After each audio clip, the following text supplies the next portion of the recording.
there's always like a thing when you're building something is like no matter how experienced you get and no matter like how big your waiting list is, whatever it is, or how big the anticipation is, there's always that subconscious feeling of no one's about this, or no, I'm doing all this work and no one's going to get it. You know what I mean?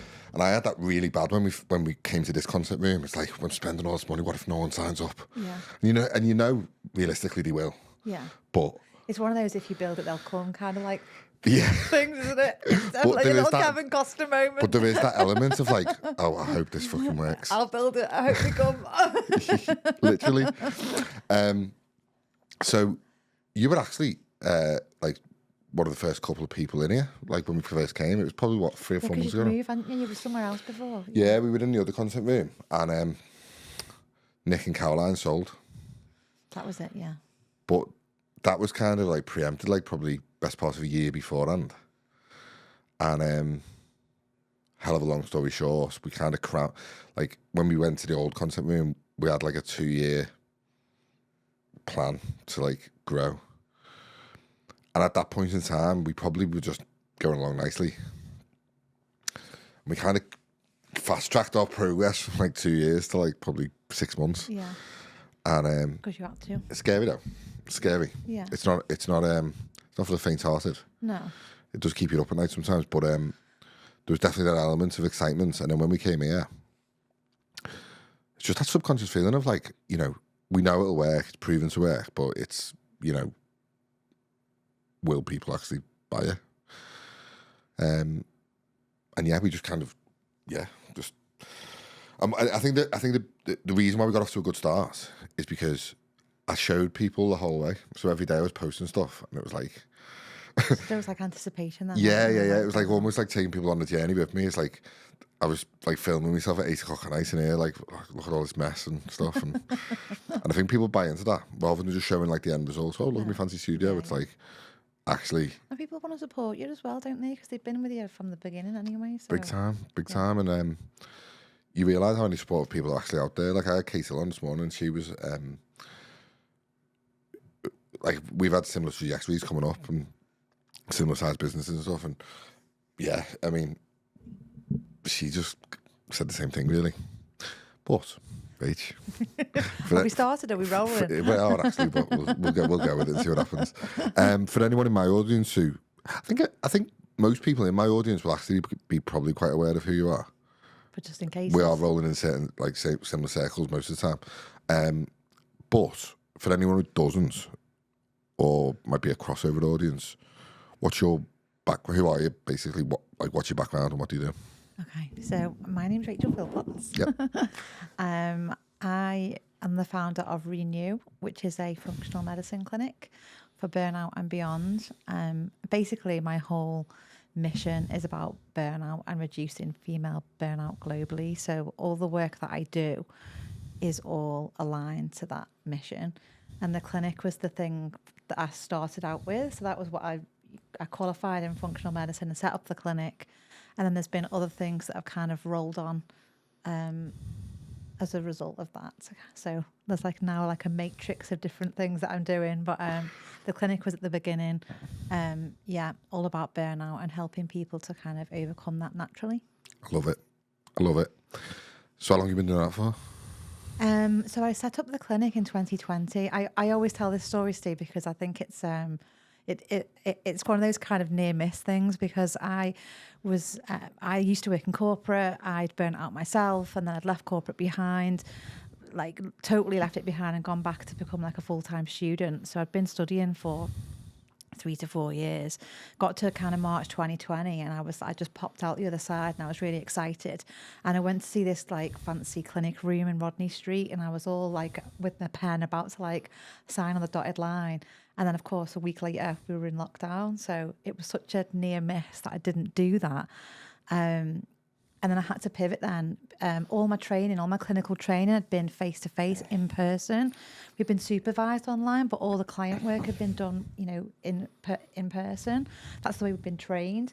So then it was this huge shift that we were suddenly taking everything online. So, March 2020 was when I should have started, but I actually started in July 2020 after I'd sort of reevaluated things and then decided to go online instead, which has been the best thing I've ever done, to be honest, because as the clinic's grown and I've started to work with more practitioners, you know, we're all scattered across the country. There's 2 people in my team I've never met before in real life. That's amazing. That's Which amazing. is brilliant, because you suddenly got like access to like all this talent, and it doesn't really matter whether they live around the corner. Isn't or that not, amazing? so. Like that. Like I've actually talked about this on the podcast recently. Like when we were coming up, let's say, not young because we're still young, but like when we were young, like to get hold of information or anyone of any value, you'd have to like go to the library, or you'd have to physically go out of your house and source people, or go to, you know, random networking meetings where you didn't know anyone, or you know, it was quite scarce information. It was hard to come by. Yeah. Now we've literally got access to anyone at our fingertips. Yeah. And I remember like going to the football with my dad when I was young, and I was like, you know, getting close to the players was like really hard. Like no one had ever met a player. If you met a player, it was like the best thing ever. But now you can literally just like speak to them on Instagram. You know what I mean? It's mad, isn't it? Like that you like people are so accessible these days. Yeah. And you can actually build online businesses where you've got members of your team that you've literally never met. Yeah. It's crazy, isn't it? Yeah. But also great because, you know, I've met some great people virtually, and well, to the point where, you know what it's like yourself when you're building a business, to be able to trust someone to bring them in, then, you know, you've got to know them well. So, but, you know, I still only know them virtually. 100%. 100%. It's a good one. So when was the idea for the book? How long? Where was that on the timeline? Yeah, so we'll dive into all this, but when was that? No, that's okay, because I think, like I said at the beginning, like everything I've done since then has been in line with that mission. So I set up the clinic in 2020, and you just kind of throw yourself in. And I was, at the same time as growing my own clinic, I was working freelance for a menopause clinic, so that I could kind of build up some experience alongside my own clinic work. And the lady who had founded that clinic had written this book, and I was like really intrigued, and she sort of became a bit of a mentor to me, really. And I had said, I've always wanted to write a book, but I knew I'd always wanted to write a book, but like when you're a kid, you kind of think it's going to be something different. So I was like obsessed with Nancy. Now I'm showing my age now. I was obsessed with Nancy Drew when I was younger, and I thought like when I wrote a book, it was going to be some kind of like murder mystery type thing. But then life happens and those kind of dreams kind of fade away. But then coming full circle, then I thought, I could write a book about burnout, because I felt like suddenly I had something that I wanted to say. The other thing was that the work that we do in clinic is essentially private healthcare, or even, you could even say luxury healthcare. So it's only really accessible to those that can afford what we do. So I also thought, not only does writing a book, you know, fulfill a personal goal, it also helps to make some of this information a lot more accessible at an affordable price point to people. So it had like a bit of a dual purpose, really. That's amazing. You know, like I've always been fascinated with books. Not always been an avid reader, granted, but I've always been fascinated with books, because every mentor that I've ever had has always said to me, you can get all the knowledge in the world from books for dead cheap. If you want to know anything, just go to a book. Yeah. You'll find it somewhere. Which is crazy to think, isn't it? Yeah. I'm always fascinated as well, because, you know, I'm not actually, this isn't actually like a secret or anything, but I'm actually thinking about doing something in the lines of a book over the next few years. Yeah. For someone like me who's aspiring to do it, what's that process actually like? Fun. Just a kind way of putting it. Yeah. It's definitely a labour of love. I think when I first signed my publishing deal, it was December 2021, and the book was published in July 2023. So that's a good 18, 19 months worth of work. And when I started out, I was working with the publisher, and she's also a book coach, and she was talking about working on the book and in the book. So in the book meaning you're actually doing the writing, and on the book meaning you're out there talking about it. Most people do like focus only on like the in the book stuff. Whereas I felt like I spent a lot of time talking about the fact that I was writing this book. And not as did much that give time you an as element actually... of accountability to actually Yeah, write the book?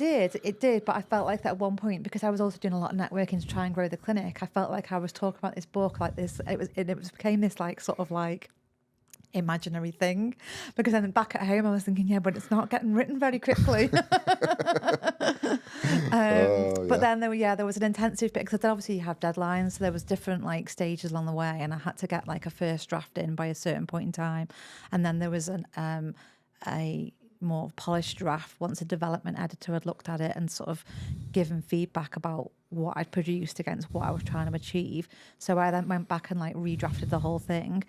I then sent it out to people, like colleagues and things, for people to kind of read it, just to make sure that I'd written something that was like half decent. Got their feedback, edited it again, and then we actually went into the proper editing process, where an actual editor got hold of it and actually edited the actual content of the book. And then we had another 6 months then running, where we were kind of getting copy, typesetting, making it look nice, and then getting it out into the world. So it's, you kind of, at every point where I'd done a draft, I thought, oh yeah, I've done now. And I wasn't done. Yeah. I had this like moment about probably like not this Christmas gone, the one before. It was like just before that Christmas. And we were in the old content room. And I remember the baby was like really young. He was like 2 months old or something like that. And he was up and the sleep was not great. And I was just awake. And I remember vividly, like I was downstairs and he was there, sitting there. And he was asleep, but he wasn't asleep. So I couldn't fall asleep. And I was like, this is shit. Like, it's great having a baby and everything, but it's just shit. Like, it's tiring. Like, work productivity was like not great. Yeah. So I cracked me laptop open. I always tell a story because I think it's just like a poignant story to tell in your journey. I was watching the film Jerry Maguire, and I love that film. I just watch it every now and then. I won't do it. I was gonna, but I won't. Yeah. I mean, there's a famous scene which everyone says, but there's a scene in the film where he like hashes out this like mission statements and like just brain dumps it all through the night, and he goes in and tries to like revolutionize everything. I kind of had that like a similar moment myself where I was like, right, I'm just gonna crack my laptop open, open up a Google Doc, and just like brain dump everything. Yeah. Everything I've got in my head, where I want to take the business, what my goals are, to try and give myself some focus, basically. And it turned into like 4 whole days of just me brain dumping stuff, and I ended up with like 100-page documents of like, it didn't really make much sense, but it was like, right, this is where I want to get to. This is like the mission. This is the steps I'm going to do to get there. And Is this your book? well, I called it the social media blueprint, and I tidied it up a little bit. And I think it got to like 100 pages, and then I deleted loads of it because none of it was coherent or made sense. And it ended up being like 85 pages. And I was like, oh, this is quite good, this. So I spruced it up a little bit. It's still a Google Doc, but I spruced it up a little bit, put a title in it and everything, put a few like candle links and stuff in there. And I made it into like a lead magnet. I said, this is like my social media blueprint. This is exactly what I do with clients. This is exactly how we like, build our content plans, build our marketing plans, build our, how we film it, how we edit it, how we position it, how we manage the socials, what our offers are going to be. This is how we build everything. And I just done it as a lead magnet, and I just stuck it out there, and loads of people downloaded it. And I signed some people off the back of it, and it was great. And I always tell that story, not for the fact that like it was like, any sort of grand thing that I've done. It was more just like this brain dumping activity. And I think that was like probably the closest thing I've got to where I thought it was like writing a book. Did you feel cathartic afterwards? Yeah. Because I think that's always a good sign, because people think that like writing is just for the kind of the consumer, but I think it's also for you, isn't it? Because I know I felt like I was a different person after I'd written the book than before, and I'd almost like, it's a bit corny and a bit sounds like a pun, but I'd closed a chapter on my life by kind of doing that. Yeah. And then was like ready to kind of move forward from it. So it sounds like that's what you've done, and I hope one day you do write a book, but even the act of writing itself, I think, can be quite therapeutic. Well, I don't know if it's irony, but like within that process, I was like, what's the common denominator between everyone we work with that's like quite successful or had like relative success to what they want to do? And the whole thing was ideas. Like the common denominator through the whole thing was the big ideas. Usually, like the more grandiose the idea, the better the idea, really, if it can happen. And I got thinking, like, what's the difference between people who make their ideas a reality? Some people might go the whole life without writing a book, and they've always had the idea. Yeah. But what's like for people like me and you who've actually made it happen? Like, what makes us do stuff, and then other people just kind of get caught up in like the rat race of the 9 to 5 and not want to quit, or they don't want to take the financial risk to do it, or they don't want to do certain aspects of it. And that's kind of stemmed the idea of like what I've got in my head for the book is like, what's your big idea? Because everyone who's had that success has had that idea to start. Yeah. So I think if people can just get that clarity on the idea, because I mean, when we started out doing the content room, well, actually, it was called HD Creative back then, and it was great HD because it was basically a video editing company. We didn't do any videography. We just took the videos and edited them and sent them back, and that was it. Yeah. And we tried loads of stuff to expand. We tried socials, we tried videography, we tried everything you could imagine in terms of like content marketing. And there's loads of stuff that we've done that just didn't work. And all these ideas that we had just fell flat. Yeah. And I was like, I was positive that was going to work, and it didn't. And I was like, fucking hell. And then over time, you iterate it and iterate it and iterate it. It took us 6 years, like since COVID. I feel like it's a completely different world now. I think it actually what the is. Hell happened? I feel like it actually is a different world. Though. People came out of COVID completely different. Yeah. I feel like nobody trusts anyone. Anyway, that's a different story. I tried to stay away from politics, religion, and COVID because it's just too polarizing. It's one of them, though, where like I feel like that's just that process, that 4 or 5 day process of like just brain dumping all this stuff, gave me loads of ideas, ironically. And that kind of stemmed the idea to write a book. And then I speak to people like yourself and other people who wrote books, and I'm like, fucking hell, like, you've had great success with it. And maybe it is this thing that might seem quite far-fetched to a lot of people is actually a reality. I think it is accessible, and I think it's just like anything, isn't it? Once you've had the idea or you decide or the desire that you want to do it, the next step is like, well, okay, how do I do it? And then you find out the different ways of going about it, and then you choose the one that fits you, and then you just do it, right? 100%. 100%. Like completely. And people say to me sometimes now, like, "Oh, you've really smashed it. You know, you're really doing well." I'm like, my life is chaos. I guarantee most people would not enjoy my lifestyle at the moment because it is so. It like every second of every day is taken up by something. Yeah. But I wouldn't swap it. You know what I mean? I just wouldn't swap it. I mean, there's something like that passion project of building something like the clinic for yourself or the book that yourself. Yeah. There's something in that. It was like, and again, it sounds a bit wishy-washy and woo-woo, but it's like that thing of like finding a passion and purpose and going for it. Definitely. And actually, if you fall on your arse doing it, at least you can say you've done it. You've tried, haven't you? And there's different things that like I've done that. I still feel like I'm trying now, and I wouldn't even say that I'm successful, if that makes sense. But I think that like I'm just still clear on the path that I'm on and what I'm trying to do. And like I said, there's that golden thread through it of the mission. And like I turn things down all the time because they don't fit with that mission, and then the things that I do fit with that mission, and they've also got to fit with me as a person, because all the way through this I'm also navigating not burning out again myself. So I think you have got to find that balance, haven't you? And you've got to choose certain things that you think, okay, I can do this and it'd be great for my business. Will it be great for me?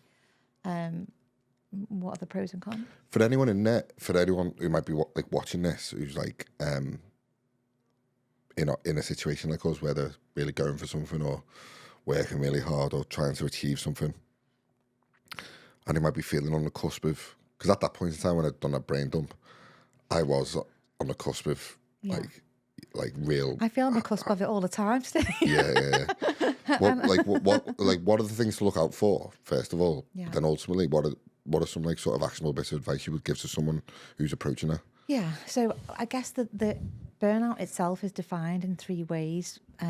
One, emotional exhaustion. So we all know what emotional exhaustion feels like.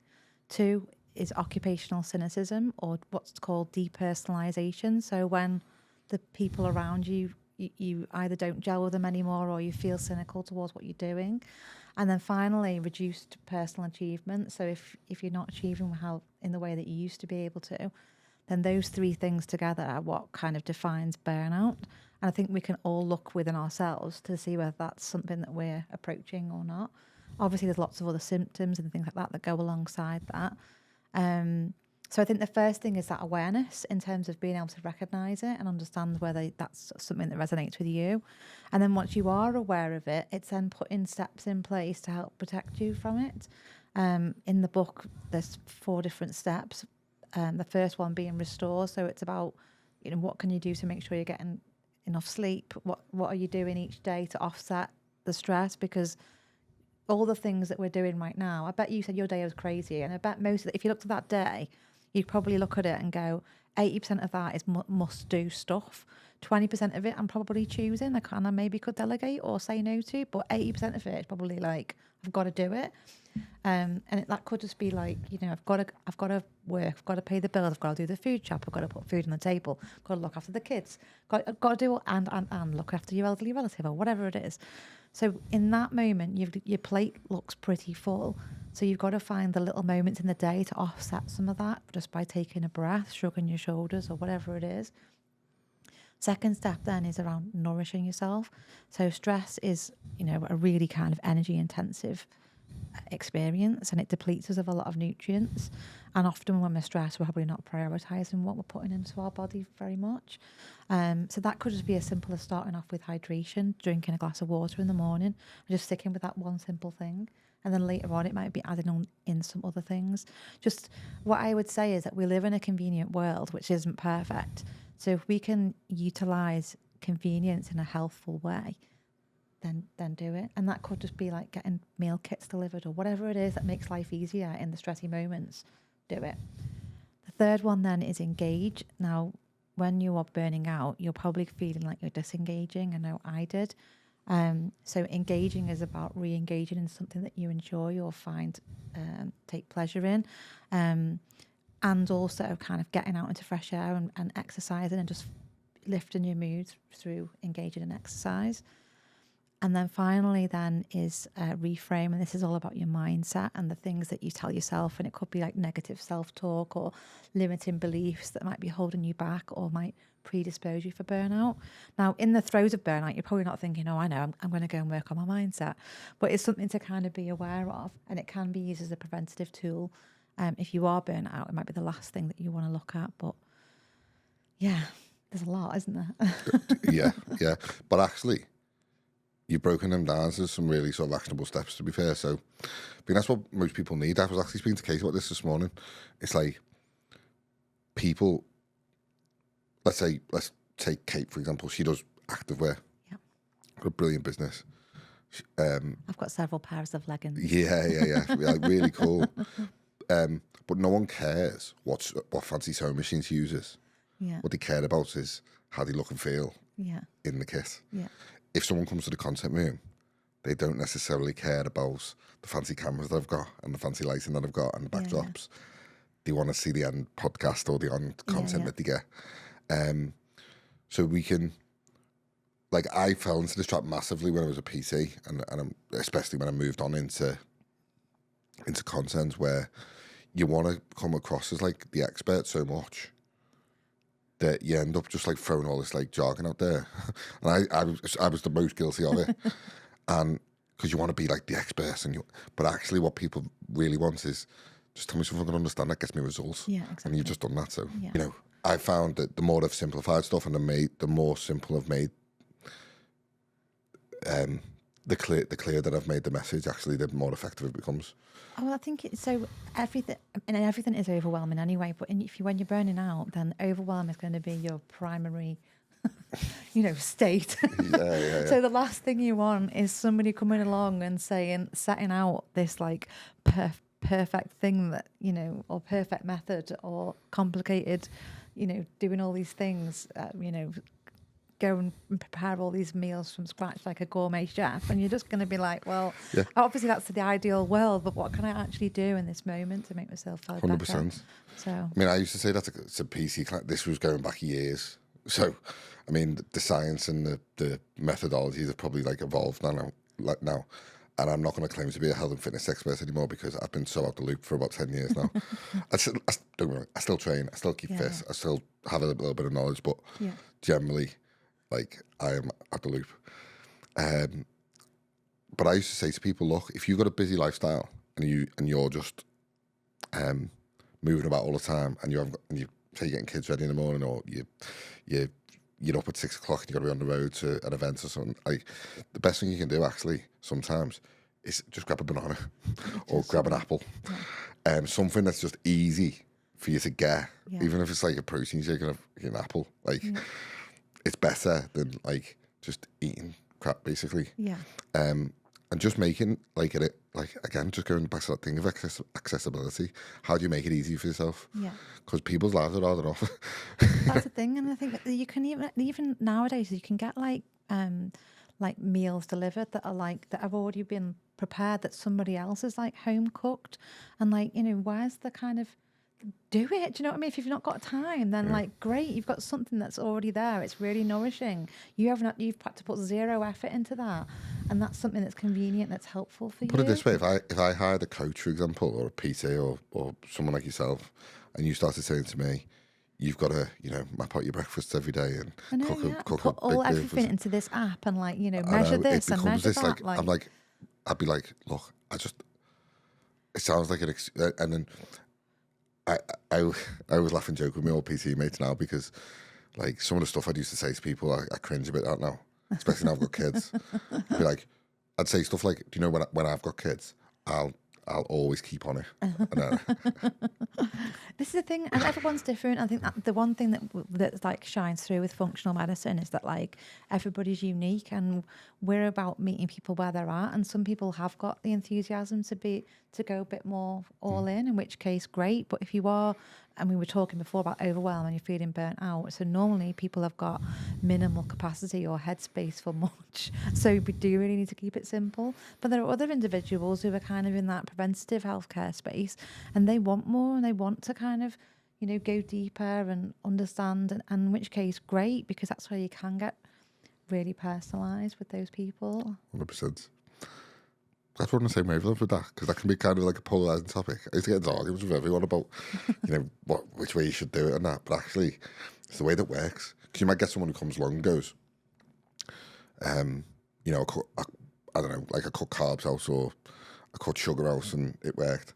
And then you might get someone else who's been like, well, I was eating rice and chicken every day and I get the same results. Well, but there's no one size fits all, is there? And that's exactly. I think that's the thing. I think the people who are kind of out there advocating these certain approaches are because it's worked for them at a certain point in time in their life, which is wonderful, but it's not going to necessarily work for the person next to them. And it's about really understanding those individuals, because we've got you and I have got different genetics, we've both lived different lives, and we've got different biochemistry. So obviously we're going to have completely different needs to each other. So, and that's exactly what we practice in clinic, basically. If I put a piece of content out and it gets 1 million views, and I've set it up in a certain way, and then you come along and go, do you know what, I'm going to copy that video. And you do exactly the same video in exactly the same shots and exactly the same. I ain't getting 1 million views, Steve. But the thing is, right, think about this, right? If you come along and do it, you might, but you probably won't. Yeah, exactly. Yeah. It's the same thing, but it's the same the other way around. If you put something together that gets 1 million views, and I come along and copy it to the exact T, and I put it out, it might flop. And it's the same with health and fitness, and it's the same with nutrition, in the sense that I could go on a diet and have something really laid out to the T every day, and get great results. You might come along and follow the exact same diet and not get the same results. Yeah, I can guarantee they won't. Exactly. You know what I mean? Yeah, Because it's not bespoke. Everything's different. Yeah, exactly right. Yeah. Exactly, 100%. I think we're kind of almost like conditioned to think of our bodies as like a bank, and it's about like what goes in and what goes out, and we've got this really simplified formula that if applied to everybody should work, and it really doesn't, because our bodies aren't a bank. They're kind of a biochemistry lab, and there's millions of different variables. So this simplified method of energy exchange is just not going to work, is it? So No. Do you think there's like a mindset shift generally within like the population towards this stuff? Because say it again, when we were young. Go on, Steve, do it. Go on. I mean, back in the day, I mean, I'd keep fish in the week and drink all weekend, go to pub. Yeah. Now I'm seeing youngsters doing high roxes and gym work and playing paddle. Yeah. On the weekends. Like I go to the gym on a Saturday night at like 7 o'clock. Yeah. And there's kids like 15, 16, 17 playing paddle in the courts. Which is good, I think, isn't it? Which is obviously a net positive. Yeah. But there's no way I would have been doing that 20 years ago. I know. I think we definitely did grow up in a different time. And I think we grew up in a time where alcohol was much more socially, I was going to say acceptable, but I'm actually going to say expected almost. And I think it's hard now to kind of pull back from that. And I know that I've been doing that in my personal life. I mean, I still have the occasional, something every now and again. I'm not teetotal. I'm not teetotal. No, but I think everything and I was going to say everything in moderation, but actually for me, even moderate amount doesn't really agree with me. So I've kind of pulled back. But the amount of like resistance I felt from doing that, it's been really, really tough. And I think I think you're right that it is kind of generational, because I think had I come along 20 years later, then I think I probably would have found an awful lot less resistance in having that kind of a lifestyle. I mean, my mum and dad are very social. They've always have been. Yeah. But they're in their 60s now. Like, probably leaning towards 70. They are leaning towards 70.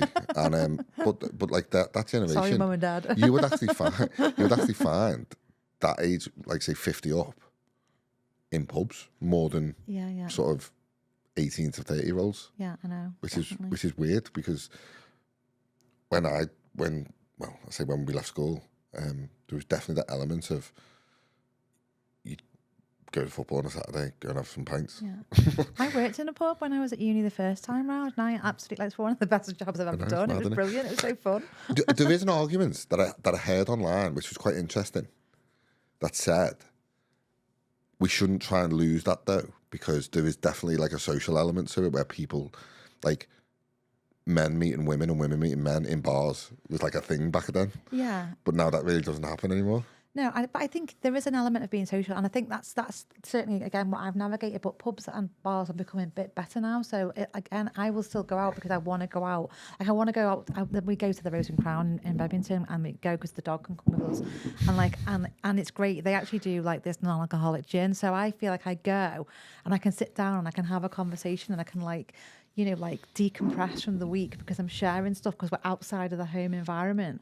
But I'm not drinking anymore. So I think we can like separate the two things. And you're not socially expected to either. Exactly. So I think that and also because I'm with somebody who's not bothered whether I'm drinking or not drinking, if you see what I mean. Yeah. But like, there are other occasions where you go out in certain situations and like people almost expect it of you. 100%. Whereas I think that I quite like going. Again, the Rose and Crown's lovely, especially at Christmas time. I love going in there, but I don't feel like I've got to go in and. Yeah, you're not morally obligated to have a bevy, No. And it's great that because you can kind of like take ownership of that and say, if you did want to at some point, you could. Yeah. Like, I can't remember the last time I was drunk. I can't even remember. But I'll have the odd glass of red wine in the house. Yeah. Or I'll have the odd beer when I'm out with Becky somewhere. Nice. I think it's about choosing, and that's okay. Yeah. But I make the choice. Exactly. You choose, and I'm the same as if I'm going to have like a nice glass of like first, I want it to be a really nice glass, and like I want to really, really enjoy that. You know what I mean? Yeah, so I get it. Like, there's nothing worse than when you walk away and you're like, "Fuck, I shouldn't have done that." I regret that. Yeah. That's what I mean. I'd like that's the thing. That's just a waste for me. I'd rather not have one. But But yeah. And also, there's like this. Obviously, like I'm 40 this year, which is slightly disconcerting. But this is why I say you don't look at Steve. Well, if you said that a year ago, I probably would have agreed with you. But like now, hard paper on this year. Do you know, like, if you make a few bad decisions when you're 25, life moves on. You can kind of recover from that when you've got no kids and you've got no real responsibilities. And I usually say, I'm really busy. I was like 25, 26 as a PT. I'm so busy. I'm so busy. I used to moan about it. I was never busy. I was literally never busy.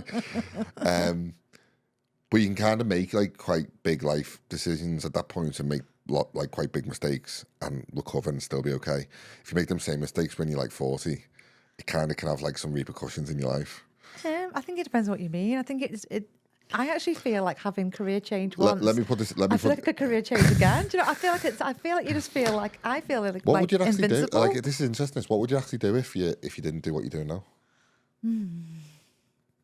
Because I always said, if all this goes tits up, which it won't, because I wouldn't let it. But if it did end up going tits up, or AI disrupted it, or whatever happened, I'd just go and do a trade.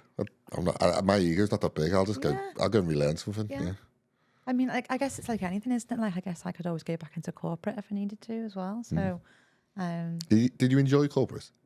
Yeah, I did enjoy corporate. I think and I loved working with people. That's one of the things that I miss. I miss getting up and going out to work. I miss the travelling that I used to do with work as well, even though people always used to say, oh, that was tiring and that may have contributed to burnout. But I actually don't think it did. I think it was like having climbed the ladder and being successful and then almost like isolated. Is it almost like a constant pressure on yourself to perform? There was just a lot. I think at the time, everything's situational, right? You kind of climb the corporate ladder. That in itself can be isolating. The load was a lot at the time.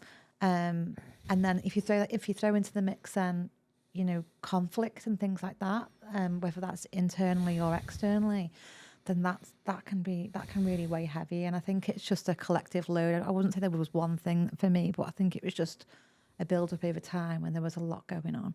And, you know, even things like I was involved in supporting court cases and things like that. And that was like alongside the day job. And that's just a lot, you know. And then if you fall out with a colleague, then, and it's little things like that, whereas everything else was great. I loved working in corporate. I had a brilliant team. So. Yeah. I remember, do you know what? It's funny you say that. It's brought back a memory. So when I was about 26, 27, I got called for jury duty. And I didn't really know what to expect. You think you're just going to go and get a court case. And I ended up being there for 7 weeks. Oh, God. And it was a sexual assault case. I was going to say, it must have been a pretty tough case. Yeah, and it was... awful. It was awful, yeah. Yeah. It was, I wouldn't... But at that point, I was kind of coming to a point in my career where I was like coming to a bit of a crossroads where I was thinking about what I wanted to do to progress my career, and I didn't want to be on the gym floor forever. Yeah. And I was just coming to that point, and it wasn't really like a decision I'd made, but it was just something I was kind of contemplating. Yeah. And after that 7 weeks, I came out of it, and I was like, fucking hell, this is heavy. Yeah. And it was like weighing on me a bit, because I was just like, this. I just wanted to be over. I just like I can't go to work because I'm in this thing. I can't speak to anyone about it because it's you know, you're under an NDA and all that. And I was like, some of the evidence that was getting presented in that was so heavy, like graphic, really graphic, and not just in terms of like the offence that they were getting tried for. It was like they were showing us like pictures of the homes when there was like drugs everywhere, and kids were like in the house when the drugs. It was horrendous, and I came out of it, and that was kind of like the prompt really to be like, right, I need to do everything on my terms. Like, you know, I'm going to make decisions that suit where I want to get to. Yeah, and that's when I ended up going and delivering apprenticeships, and that kind of gave me the impetus to go and do the content stuff, because I'd learned sales and marketing doing that. But at that point was probably the first time where I was getting close to feeling like I was at burnout. Yeah. I think this is the thing, because it's not just necessarily the work, is it? It's what everything else that's going on around it. I can remember I was describing then about what was going on at work, but I can remember that we were also doing up the house, and we had people in the house like doing work all the time. And like it was only, I think it was at the point when all the kind of workers left, everything that gone on in work, and that's when I then like just didn't go back into work after that point. It was almost like I kind of got through this situation, all this additional stuff, and then like the house was empty, and I was like, that right, I can't actually move now. But yeah. So what do you do now? Like when you start to feel like that, like what are like some tools that you use, like when you start to get close to that? Because I think people definitely have this like this idea of like, oh, you're all right. You just get on camera whenever you want and just do whatever you want. Yeah. And to a certain extent, that is probably true because it's my job now. But there's still an element of this is practiced. This isn't stuff that just happened overnight. Yeah. I used to be a terrible speaker. I used to be terribly nervous in front of people. And people just have this idea. So I suppose it's the same for you. It's like, oh, Race doesn't get burnt out anymore because she just knows. That's the thing. Oh, yeah, she's the expert. Yeah, I'm the expert, and it happens quite often. But I think the key is that, like, it's definitely not a once and done experience. So once it's happened, you're potentially more vulnerable to it happen again. But you're also more aware. And yeah, I laugh and joke all the time that I nearly felt like I was burnt out, like when I wrote the book, because I was juggling like big projects all in one go, and it was hard. So at the moment, there's been like a lot going on, and I feel like pretty frazzled. But I don't think I ever will feel like I did then, because you learn to recognise I basically listen to my symptoms now, whereas before, I always say the symptoms are like warning signals from the body telling you to adjust your behaviour. Whereas when I was like heading towards burnout the first time, I was just ignoring them all. I was ignoring that kind of turnaround when possible. I was just like, just plough on, and you'll be fine. And I think only having gone through it that and being that poorly makes you then realise, no, I've got to listen to these signals. And if I am feeling tired, or my brain's feeling a bit foggy, or I might not have as much motivation, even little things like I'm same as you, I train a lot. And there'll be like weeks when I just suddenly can't lift as heavy as I could, like literally like a week before, and like quite a lot. And I think, God, there's something going on, I'm not, and you have to listen to those things. That's the main thing. Yeah, it's mad, isn't it? Because I mean, when I was this is going back, so again, things have probably evolved since then. I used to train premenopausal women in the gym, and it was mainly just strength training. But the women would be roughly between sort of 45 and maybe 55, and they'd come along, and there was definitely an element. And I don't want to sound crass saying this, but there was definitely an element of like they had a second wind in their life. So at that age, they either had kids that had kind of grown up and they wanted to sort of get in shape again, or feel good about themselves. Or they were aware that menopause was coming and they wanted to feel stronger. Or even in cases where they might have got divorced and they wanted to go back dating again and feel good about themselves when they were going on dates and stuff. Yeah. I'd get a lot of that, and I kind of learned a lot just from speaking to that type of person over like quite a long time. And it was definitely that thing of like, I've been through a lot of shit. I've had all that heaviness, and now I'm coming out the other end, and the benefits that they had from overcoming that stuff. And it sometimes they would have done it holistically, maybe yoga or, classes, or maybe even strength training, or, healthy nutrition. And there was definitely an element of like, they felt better about themselves, they had more energy, the sex drive was up, they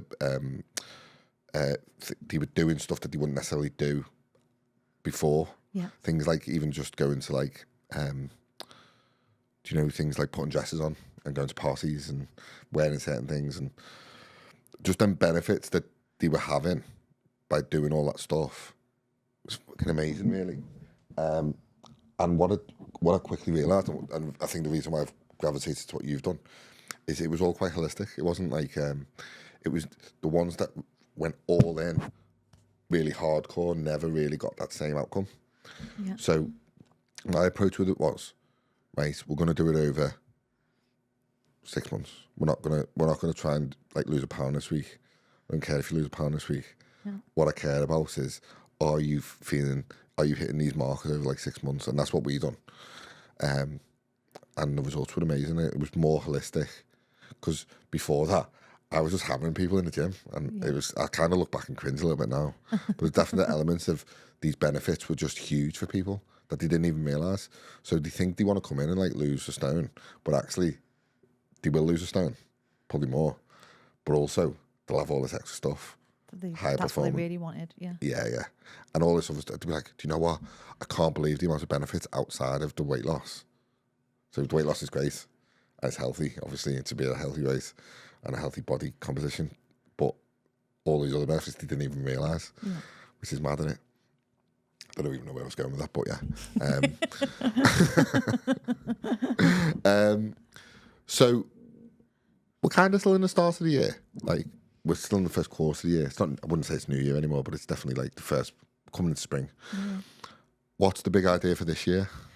So it's interesting you should say that. It's like we're still in the start of the year, because I actually don't set goals in January or February, because I'm still wintering. So I'm very much like, we're now coming into March, April. So now is the time when I'm going to be sitting down and like making the plan for the year, because it's springtime. We're sowing the seeds for the rest of the year. So nice. I wouldn't say that I'm sitting here now with a big idea, other than I know that I want the clinic to grow where I can step back and be less in it than I've been previously, and that's for personal reasons. So I want the clinic to continue, and I want to bring more practitioners in, so that I can concentrate more on some of the corporate work and the business development side of things, and then be less client facing, which will evolve in time. I'll never like leave the one-to-one work totally, because I think that, you know, one, from a regulatory perspective, I need to be kind of keeping my hand in, and I just think it makes you a better practitioner to be practicing and keeping up to date with the latest research. But I don't have to be in it Monday to Friday. I can be doing, you know, a couple of days a week in clinic, and then doing other stuff. So that's kind of it's not really a big idea, but that's just where I want to take I think that is a big idea. That's where I want to take the portfolio of work, I guess. Peter, my old business coach, my first business coach years ago, he was actually a PC client of mine, turned my business coach. Yeah. Very successful guy, multi-millionaire. He's in his 70s now. So he's semi-retired. Don't think he'll ever fully retire, but he's semi-retired. And he used to say to me, big ideas are big in your mind, but small in reality. Yeah. So like, you have these like grand ideas where you're going to help millions of people and you're going to change the world, but actually when you put it down on a piece of paper, it's, you know, it's small. That's why I think it doesn't feel like a big So to idea. me, when people tell me goals like that, it might seem small in your head, but actually it's not. Yeah. It's actually, it's going to make a big difference, I think. It will make a big difference, yeah. And it'll make a big difference to a lot of people. Like Kate was saying this morning, the Stronger Together first events that she put on, she has got someone who's like a fitness coach come from America who wanted to be at this next event. Amazing, that's so cool. And that ripple effect of impact. Yeah. She was like, oh, on the day, like there was loads of stuff we learned, loads of things I would have done differently, things we're doing differently this time to make it better. She didn't have as many people as she anticipated on the day last time. And she was focusing on all this stuff that was like things she could improve. But actually, it made such a big impact, the actual events. Someone's coming from that. Someone's actually flying in from America to be there, which is amazing, right? Well done, Kate. That's ace. Yeah, that's ace, isn't it? One thing I also wanted to touch on with you was like the International Women's Day stuff that's been going on lately. I've been seeing it everywhere. So I was at the Power of a Woman event last week, which was amazing. There was like 350 people there, men and women. There was loads of stuff going on this week. Have you been like heavily into that over the last couple of weeks? The clinic itself sponsored an event, so we were headline sponsor for a women's workplace wellbeing event on Friday, which was really cool. It was great to be the sponsor actually, because 2 years earlier that event had launched for the first time, and it was quite a bit smaller, and I was the keynote speaker for the first ever event.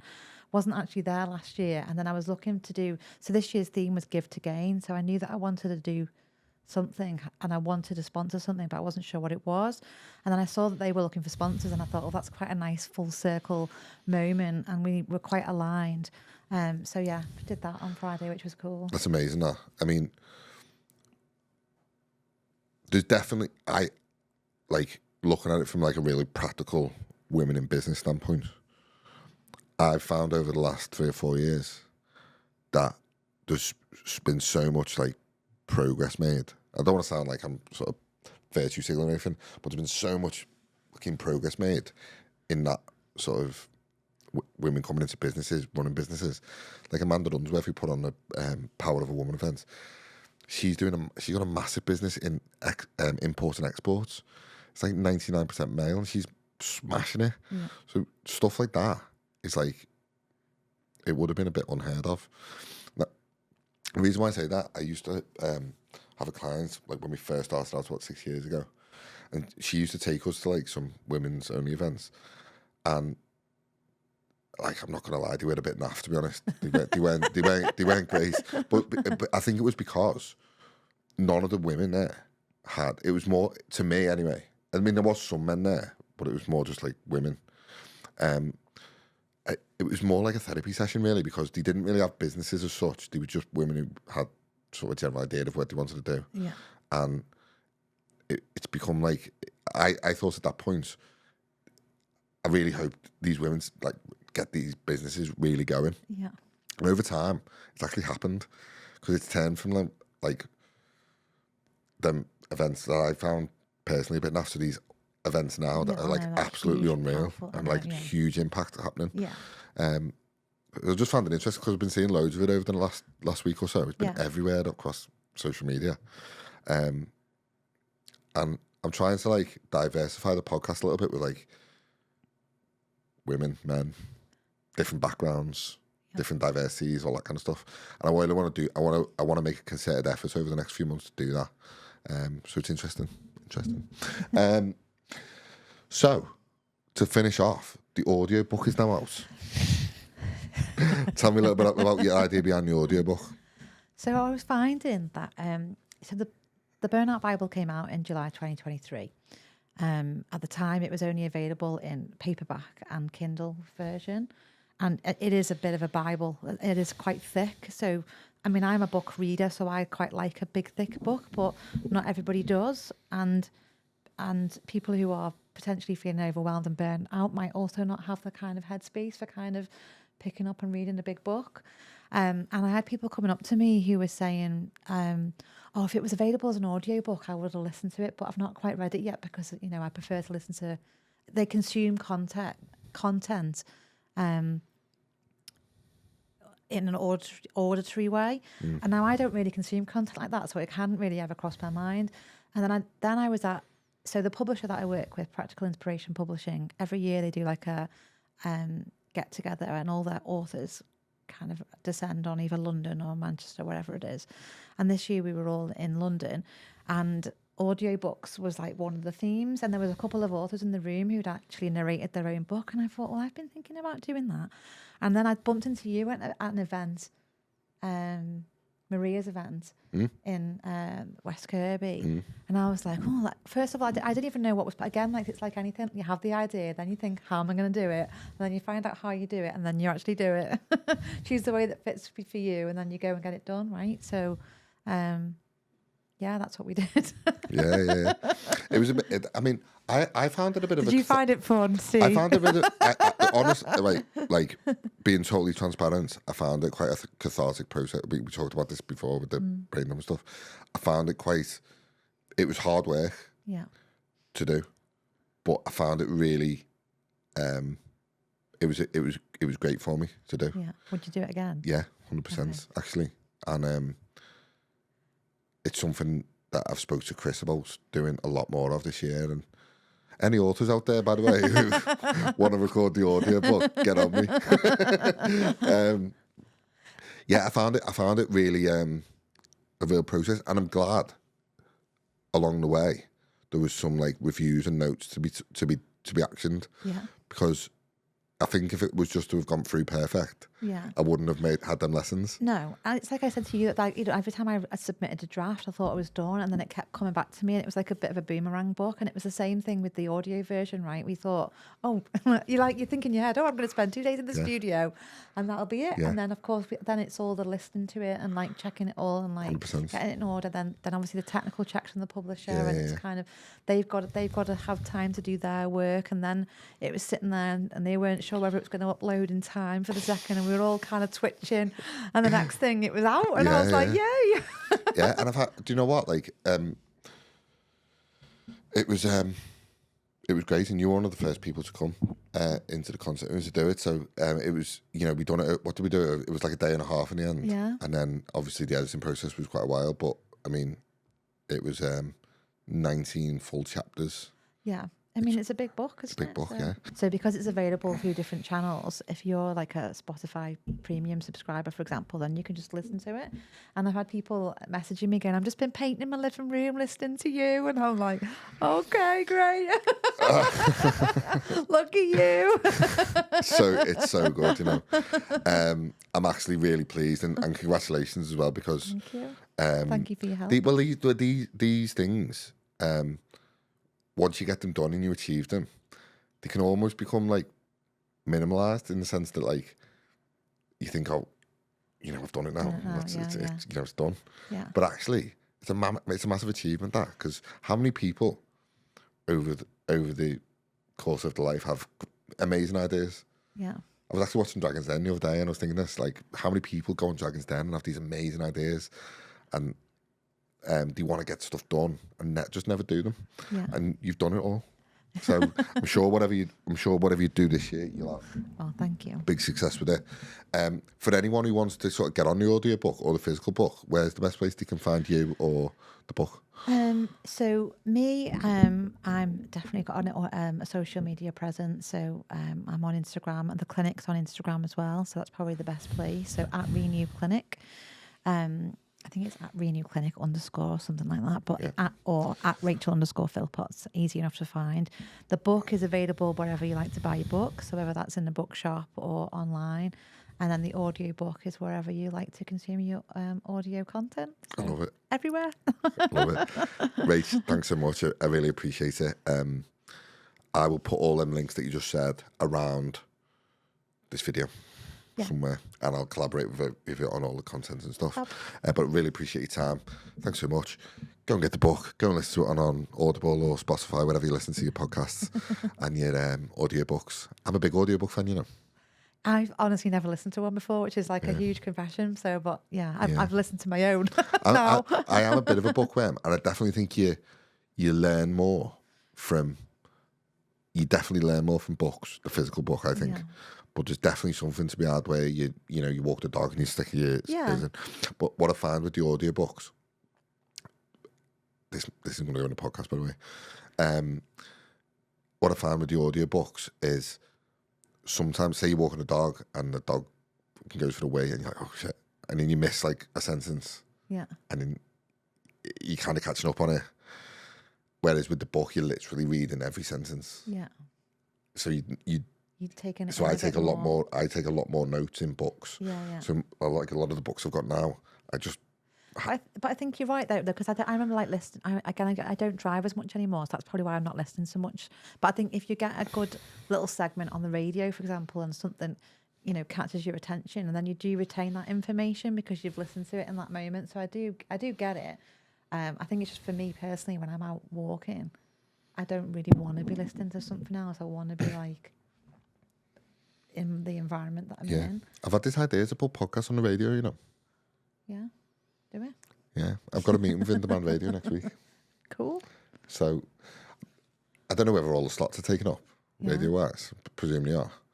But if you've got pre-recorded sessions, like say in the middle of the night, you just want to stick podcasts on there. Yeah.